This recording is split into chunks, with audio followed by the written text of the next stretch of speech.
तो से G20 का जन्म हुआ, उस पर हम एक मेन स्ट्रीम में ले पाए हैं और शायद आप भी अनुभव करते होंगे। Well, the G20 is way more inclusive, and so it was fantastic to see that India, in hosting it, really raised things like digital innovation and how this South-South collaboration can be far more than just the dialogue with the North. It can actually be a system that improves health. And our foundation is so excited about the positive results that you've achieved here in India that we'll be a partner in trying to take that into many other countries. आपकी बात सही है। जब मैं Indonesia में भी G20 में गया था, तो दुनिया के सभी देशों की क्यूरियोसिटी ये थी कि आपने ये डिजिटल रिवॉल्यूशन कैसे लाया है। और तब मैं उनको समझाता था, एक तो मैंने इस टेक्नोलॉजी को डेमोक्रेटाइज कर दिया है, ये किसी की मोनोपोली नहीं रहेगी, ये जनता का होगा, जनता के द्वारा होगा, और जनता में जो भी उभरती हुई टैलेंट इसमें वैल्यूएडिशन करेगी, वो करती चलेगी, ताकि कॉमन मैन को भी टेक्नोलॉजी पर विश्वास पैदा होना चाहिए। जैसे 10 डॉक्टर होते हैं, सब MBBS होते हैं,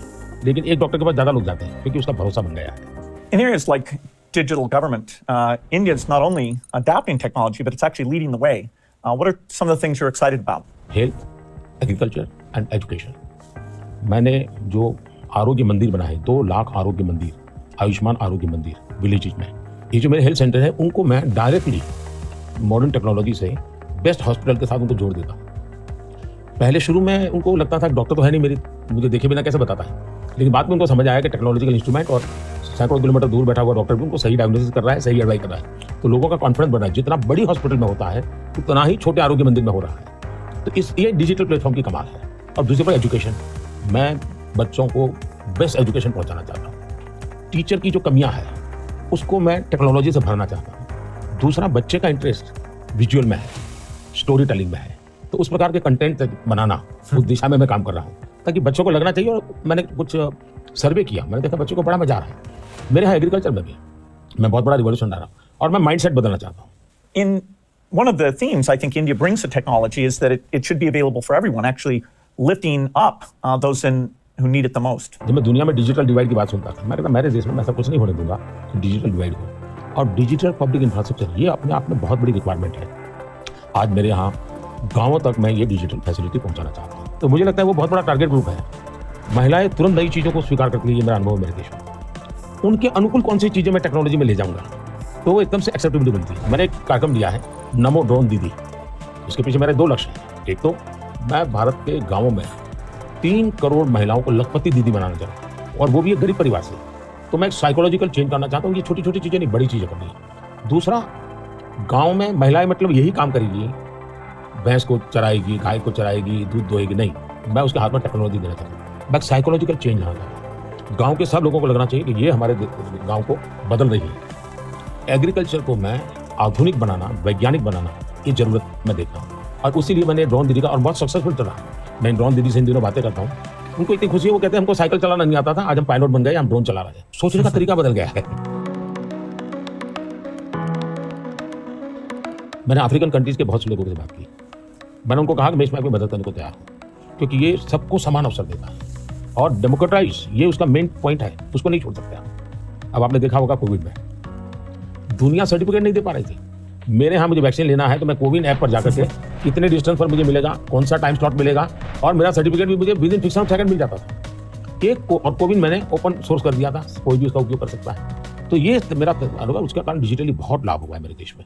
और हम शायद जो इंडस्ट्रियल रिवॉल्यूशन हुए, फर्स्ट सेकंड, हम पीछे रह गए क्योंकि हम गुलाम थे।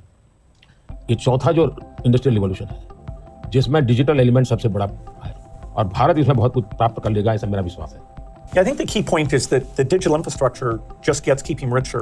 A lot of people know about the identity system and the digital payment systems, and that the government, by taking virtually all the government payment programs now and digitizing those, that alone saved a lot of money and it created access on a more equal basis.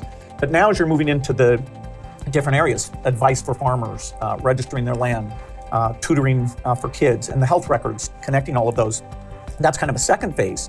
And we're just at the beginning now of the third phase, where these advances in artificial intelligence will come on top of that and make the value even better.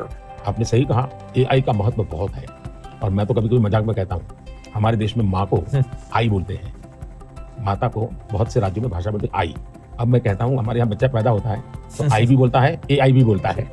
वो इतना advance हो गया है। अब देखिए मैं कैसे उपयोग करता हूँ, मैं आपको बताऊँ, जिसको देखकर आपको भी खुशी होगी कि कॉमन मैन कैसे एआई का उपयोग कर सकता है। जैसे मैंने G20 में एआई का बहुत उपयोग किया। मेरे पूरे G20 का परिसर था, उसमें पूरा का पूरा एआई का उपयोग करके सारे इंटरप्रिटेशन की व्यवस्था मैंने एआई से की। मैंने मेरे सभी ड्राइवर्स को मोबाइल फ़ोन पर ऐप डाउनलोड करवा दिया, उसके साथ बैठे हुए गेस्ट उनका करवा दिया। मान लीजिए वो फ्रेंच भाषा जानते हैं तो ड्राइवर के पास ऐप में फ्रेंच की व्यवस्था थी, वो ड्राइवर के साथ फ्रेंच में बोलते थे, ड्राइवर अपनी लैंग्वेज में सुनता था, ड्राइवर अपनी लैंग्वेज में जवाब देता था, यानी ड्राइवर के साथ कम्युनिकेशन किसी भी लैंग्वेज में वो कर सकते थे। मैंने अभी एक प्रयोग किया, मैं काशी तमिल संगम में कार्यक्रम करता हूँ, तो काशी में तमिलनाडु के लोग आए हुए थे, तमिल भाषा मैं बोल नहीं सकता हूँ, तो मैंने एआई का उपयोग किया। मैं हिंदी में बोला और सबने मेरा भाषण तमिल में सुना एआई के द्वारा। उसी हम यूजिंग माई नमो ऐप, और मैं एआई का बड़ा उपयोग करता हूँ और मेरे लिए पूरे देश में बहुत काम आता है। ये मेरा फोटो बूथ है। अब आप सेल्फी ले लीजिए इस पर, take the selfie. Okay. Yes. Wow. So you can see. Wow. Not only this, since last 20 years, मेरे साथ आपके जितने भी फोटो होंगे, जितने भी मेरी फोटो होंगे 20 साल की, सारे इस पर आ जाएंगे। कभी और किसी पब्लिक फंक्शन में मान लीजिए आपका एक 1/10 पार्ट दिख रहा है, तो वो फोटो में भी अगर मैं दिखता हूँ और आपका 1/10 भी दिखता है, वो भी उसको रिकॉग्नाइज करके ले आता है। तो आज टेक्नोलॉजी का कैसे उपयोग हो सकता है, और मैं मानता हूँ कि इस प्रकार के प्रयोग हमें वैल्यू एडिशन करते हैं। अब पहले क्या होता था, मैं कहीं जाता था कि फोटो मांगता था, देते थे। आज मैं कहता हूँ भाई तुम एआई पर जाओ, मेरे नमो ऐप पर जाओ, फोटो बूथ में जाओ, खुद की सेल्फी ले लो, आपको आपके साथ मेरा जितना भी फोटो होगा कि कोने में आप खड़े होंगे तो मिल जाएगा। तो हमने थोड़ा रोजमर्रा की जिंदगी में लोगों की मदद करने के लिए उपयोग करना चाहिए। तो मेरी कोशिश होती है कि पहले उसको कंफर्ट लेवल देना, उसको लगना चाहिए हाँ यार ये तो मेरे काम का है। जब काम में होता है तो फिर उसको इनोवेशन करता है, वो नई चीजें जोड़ देता है। I'd love to hear your view on how India sees AI. अगर हम एआई को एक मैजिक के टूल के रूप में उपयोग करेंगे तो शायद बहुत बड़ा अन्याय हो जाएगा। यहाँ एआई का उपयोग अपने आलसीपन को बचाने के लिए मैं करता हूँ कि भाई मुझे किसी को चिट्ठी लिखनी है, मैं ड्राफ्ट नहीं करूँगा, मैं ChatGPT को कह दूंगा कि मेरी चिट्ठी ड्राफ्ट करके दे दो, तो ये गलत रास्ता है। मुझे तो ChatGPT के साथ कंपटीशन करना चाहिए, मैंने उसके साथ लड़ाई लड़नी चाहिए कि नहीं तुम ठीक नहीं कर रहे हो, तुम ये शब्द की जगह ये क्यों नहीं लाए, तो मैं एआई से आगे जाने की कोशिश करूँ। अब जैसे हमारे यहाँ बहुत सारी लैंग्वेजेस हैं, बहुत सारी बोलियां हैं, मैं एआई को कहता हूँ आप इन बोलियों को पकड़िए। मेरे एस्ट्रोनॉट्स को इंट्रोडक्शन के लिए गया था, तो हमारे एस्ट्रोनॉट्स किस प्रकार से काम करने वाले थे, तो रोबोट से मैं बात कर रहा था। मैंने रोबोट से काफ़ी बातें की और मैंने देखा कि मैं अलग अलग टोन में बोलता था, थोड़ा लहजा बदल के बोलता था, और मैं देख रहा था कि वो मुझे प्रॉपर रिस्पॉन्ड कर रहा था। फिर मैंने उसका नाम बदल करके पूछने की कोशिश की, तो फिर उसने रिस्पॉन्ड नहीं किया। तो मैंने कहा आपका एआई, मैंने 3 मिनट 4 मिनट बात किया, अभी तक वो मेरी आवाज़ को रिकॉग्नाइज नहीं कर पाया। जब तक मैं उसका नाम नहीं बोलता हूँ वो मुझे रिस्पॉन्ड नहीं कर रहा। मैं वो चाहता हूँ कि मेरे आवाज़ को सेंस करे, और भले ही मैं उसका नाम न बोलूँ लेकिन वो मेरे से बात करे। तो उन्होंने कहा ठीक है विल डू दिस। तो मैं हर बार नई चैलेंज देता रहता हूँ। Yeah, it's early days in AI, and I think everyone who uses it, in the same day, you're surprised at how good it is, and you're also surprised at how bad it is. It'll do things you think are hard, and then it'll fail to do some things you think are easy. I started my trip here in Hyderabad, which was a nice occasion because Microsoft is celebrating 25 years in the country, and that's been such a fantastic experience. So I was definitely challenging the team there. Hey, we have to make the accuracy better. And for now, it's like a co-pilot. It helps suggest things, but the final decision about medicine or the letter you want to write, the final decision, we still have to review that, even though it may make us a bit more creative and a bit more productive. It seems like AI is a huge opportunity, but there's some challenges that come with that. How do you think India will approach that? देखिए AI ने जो challenges खड़ी की है वो मैंने देखा है कि इतनी अच्छी चीज़ अगर प्रॉपर्ली ट्रेन किया बिना किसी के हाथ में दे दी जाए तो वो मिसयूज होने की संभावना ज़्यादा है। अब मैंने एआई से जुड़े सारे ब्रेन से उनसे भी बात की। मैंने कहा शुरू में हमने कोई भी एआई जनरेटेड चीज़ है उस पर आना चाहिए वाटरमार्क, ये एआई जनरेटेड है, ताकि कोई मिसगाइड ना हो। और ये बुरी चीज़ नहीं है, सिंपली इट्स एआई जनरेटेड, तो मैं उसका वैल्यू समझ लूँगा। डीप फेक भारत जैसे डेमोक्रेटिक कंट्रीज में और इतनी विशाल कंट्री में कोई एक डीप फेक में कुछ भी चीज़ डाल देते, मेरे ही वॉइस में कुछ ऐसी गंदी चीज़ डाल दे, तो शुरू में तो लोग मान जाएंगे, तो बहुत बड़ी आग लग जाएगी। तो ये जरूरी है कि डीप फेक एआई जनरेटेड है और ये सोर्स है।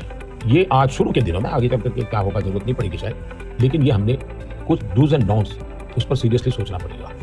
उसी प्रकार से मैं एआई से पहले काम वो लूँ जिसकी मेरी महारत हो, मेरी महारत हो और मैं थक गया हूँ, सो जाऊँ, वो कर लेगा, तो वो ठीक नहीं है। जैसे हम कह देते हैं कि तुम 5 बजे उसको फ़ोन लगा देना, तो यही कर देगा। या मैं कह दूंगा कि मेरा वो गाना मुझे सुना दो, तो कर देगा। तो मुझे पता होना चाहिए ना कि भाई मुझे इस समय किस गाने को सुनने की ज़रूरत है, मेरे लिए क्या रिक्वायरमेंट है। अगर मैं ये ना करता, मैं टूल का ही उपयोग करने के लिए खेल खेलता रहूँ, तो शायद मैं वैल्यूएशन नहीं कर पाऊंगा, टाइम पास कर लूंगा। In the AI world, data is so important, and yet people have concerns, privacy concerns. How do we strike the balance there? Data एक बहुत बड़ा इशू बना हुआ है, हमने उसकी सिक्योरिटी भी देखनी चाहिए। भारत की कानूनी व्यवस्था तो की है, लेकिन लोगों को भी अवेयर करना पड़ेगा। अब जैसे मैंने आज हमारे देश में यूनिवर्सिटीज वगैरह सारे सर्टिफिकेट क्लाउड में रखवा देता हूँ, ताकि खर्चा भी बचता है और जो भी रिक्वायरमेंट मिल जाती है। मेरे यहाँ कंप्लाइंसेस की जरूरत होती थी, मेरे सारे कंप्लाइंसेस की कोई जरूरत नहीं है। आप अपना डेटा क्लाउड पर डाल दीजिए, मुझे आपका आइडेंटिटी दीजिए, मुझे जो जरूरत है मैं उसमें से ले लूंगा। तो मैं नागरिकों का ईज ऑफ लिविंग के लिए टेक्नोलॉजी का बहुत उपयोग कर रहा हूँ। सर्विसेज के लिए पहले करता था, अब मैं ईज ऑफ लिविंग के लिए कर रहा हूँ। Yeah, data is definitely it's going to be very exciting that we'll be able to preserve privacy and still learn a lot from the data. Like which crop should you plant? If we get all the data from the farmers without their names, so we don't invade their privacy, but giving better farmer advice, or seeing here in India, the top 10% of teachers are so good, and saying, okay, what are they doing, and how do we spread that to the other people? Or even if there's some new nutrition approach, sometimes it works and sometimes not. And so because you have the medical record, the ability to kind of track and say, okay, this is working very well, or this isn't, we can be a lot smarter without threatening individual privacy. मैं इसको दो तरह, एक हमें common man को भी quality data के लिए ट्रेन करना पड़ेगा। हमारे डेटा में क्वालिटी होनी चाहिए, क्लैरिटी होनी चाहिए। दूसरा, डेटा ओनर को मालूम होना चाहिए कि जो मेरे से डेटा मांग रहा है वो किस काम के लिए मांग रहा है। अगर वो उसके साथ एग्रीमेंट करके उसमें से कमाई करना चाहता है तो उसको अलाउ करना चाहिए, ठीक है। और पहला, उसको प्रायोरिटी रिसर्च के लिए होनी चाहिए। रिसर्च के डेटा की वैल्यू ज़्यादा ना हो, ताकि वरना रिसर्च बहुत महंगा हो जाएगा। और रिसर्च करने वाले इंस्टीट्यूट ने भी उसको एश्योरेंस देना चाहिए कि तेरे डेटा का मैं जो उपयोग कर रहा हूँ वो इसी काम के लिए होगा, ये ग्लोबल गुड के लिए है, कॉमन मैन के गुड के लिए। तो मैं मानता हूँ दुनिया में कोई भी व्यक्ति इनकार नहीं करेगा। I think it's interesting that some of these digital systems create efficiency by getting rid of the middleman, and that's super beneficial. मैं तो कभी कभी कहता हूँ कि मैं ऐसी सरकार चलाना चाहता हूँ एज फार एज मध्यम वर्गीय जो वर्ग है उसकी जिंदगी से सरकार बाहर निकल जाए, उसकी जिंदगी में सरकार की कोई जरूरत ही ना हो। जो गरीब है, जिसको सरकार की जरूरत है, वहाँ सरकार भरपूर हो। लेकिन जिसको कोई जरूरत नहीं, बिना कारण सरकार जाकर के उसको कुछ ये लाओ, वो लाओ, ये करो, वो करो करती रहती है, तो वो बंद हो जाएगा। और इसलिए मेरी कोशिश यही है कि हमारा प्रयास यही रहेगा कि हम इसको करें। In 2015, one of the great things we did together was you came to Paris for that mission innovation. That was fantastic. Climate के संबंध में हम दोनों के विचार एक ही प्रकार के हैं और आपने बहुत सक्रियता से भूमिका भी अदा की। तो उस समय ओबामा, आप, मैं और फ्रांस के प्रेसिडेंट हम मिले थे और तब हम लोगों ने डिटेल में चर्चा की थी हम इसको वे फॉरवर्ड कैसे ले जाएं। लेकिन दुर्भाग्य से वो बात ज़्यादा आगे चली नहीं। लेकिन G20 के बाद क्लाइमेट को लेकर एक वातावरण बना है कि भाई सब लोग अपनी अपनी जिम्मेवारी अदा करेंगे। तो जो हमने बीज बोए थे और जिसमें आपकी भी बहुत बड़ी भूमिका थी, वो अब कुछ वटवृक्ष के रूप में सामने आएगा, ऐसा मुझे लग रहा है। मैं समझता हूँ क्लाइमेट एक ऐसा विषय है, जरा खुले में जाकर के हम लोग बात करते हैं।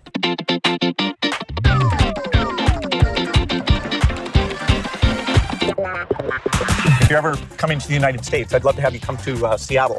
I'll be happy to come. No, fantastic. Come over here. Is it okay? हाँ? हाँ।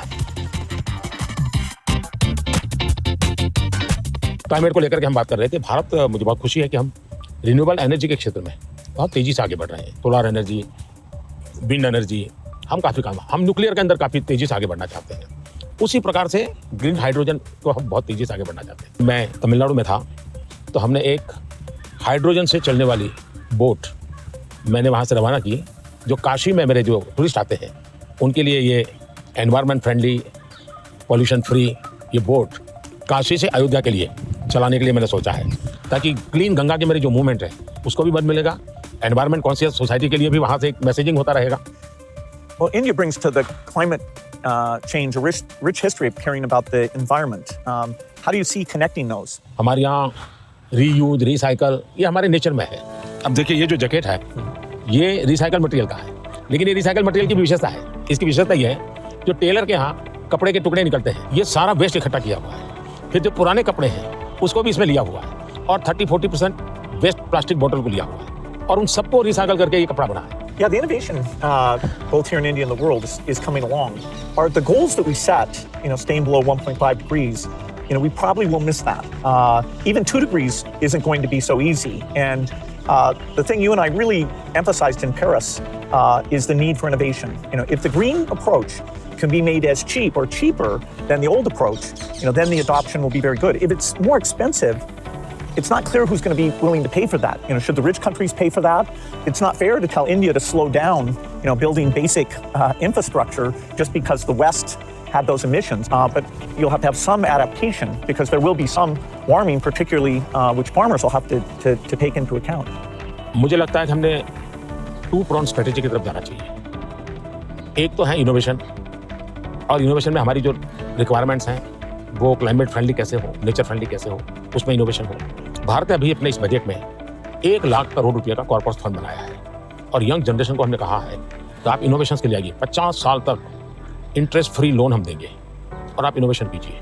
1 लाख करोड़ रुपये का जो अपकमिंग टेक्नोलॉजीज है, फ्यूचरिस्टिक टेक्नोलॉजी है, उस पर आप रिसर्च करिए, इनोवेशन कीजिए। तो मैं एक तरफ उनको प्रोत्साहित करूँ, लेकिन दूसरी एक बात है जिसको गंभीरता से ले, और ये वो लाइफ स्टाइल, और इसलिए मैंने मिशन लाइफ शुरू किया है। और मैं जब लाइफ कहता हूँ तब लाइफ स्टाइल फॉर एनवायरमेंट, क्योंकि हमारी रोजमर्रा की जिंदगी में अगर हम क्लाइमेट फ्रेंडली लाइफ स्टाइल स्वीकार नहीं करते, प्रो नेचर हम जीवन नहीं जीते हैं, तो हम बाहरी कितने ही प्रयास क्यों न करें, हम नए नए इनोवेशन करेंगे, नई नई चीजें जोड़ते जाएंगे, हम अपनी जिंदगी को ऐसी कैसे बनाए। अब हमारा मुसीबत क्या है, हमारा प्रगति का आंकड़ा तो भाई कौन सा देश कितना स्टील उपयोग करता है, कौन सा देश पर कैपिटल कितना एनर्जी कंज्यूम करता है, उसके आधार पर उस देश की इकोनॉमी में जा।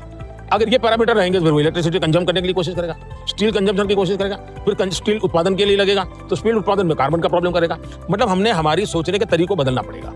जब सोचने के हमारे पैरामीटर, जिंदगी के पैरामीटर, प्रगति के पैरामीटर हमने क्लाइमेट फ्रेंडली बनाने चाहिए। आज हमारे प्रगति के सारे पैरामीटर एंटी क्लाइमेट है। बिजली कंजम्पशन के आधार पर प्रगति नापी जाती है, स्टील कंजम्पशन के आधार पर प्रगति नापी जाती है। Yeah, I've been interested in your discussions about green GDP. Update me on your thinking. मैं तो कहता हूँ दुनिया को ग्रीन जीडीपी के कंसेप्ट को डेवलप करना चाहिए कि भाई तुम्हारी टोटल जीडीपी में ग्रीन जीडीपी कितनी है, टोटल रोजगार में ग्रीन रोजगार कितने हैं। हम एक नया आपकी टर्मिनोलॉजी बदलनी चाहिए दुनिया की। तो मैं से बताऊं कि समस्या का समाधान हो सकता है, लेकिन अगर मैं कहूंगा मैं तो जितना उपयोग करता हूं करूंगा, मैं तो इतनी बिजली उपयोग करूंगा, मैं इतना पानी बर्बाद करूंगा, मैं ये करूंगा। Now, getting consumers involved in this, where they prefer the product that's the clean product when they're buying a car, when they're buying any product, and changing their food consumption. Even if they don't go all the way to be a vegetarian, they can eat less beef and more chicken, or less chicken and more fish. They can moderate quite a bit, and we know that also has some health benefit as well. Not only that, मैं तो कहता हूँ vegetarian में भी सोचने की improvement जरूरी है। वेजिटेरियन में जैसे मिलेट, मैं यूएन के साथ मिलकर के मिलेट ईयर मनाया। मिलेट का फायदा यह है कि एक तो बिल्कुल बंजर भूमि में मिलेट पैदा होता है,